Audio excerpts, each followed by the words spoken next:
Now I grew up down an old dirt road in a town you wouldn't know. My pops picked the place up for $1,500 back in 1964. My grandfather was a drinker back in the day, he'd put him down.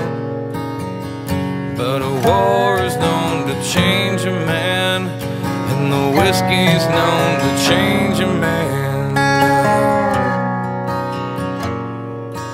That's not me. I rarely drink from the bottle, but I'll smoke a little weed.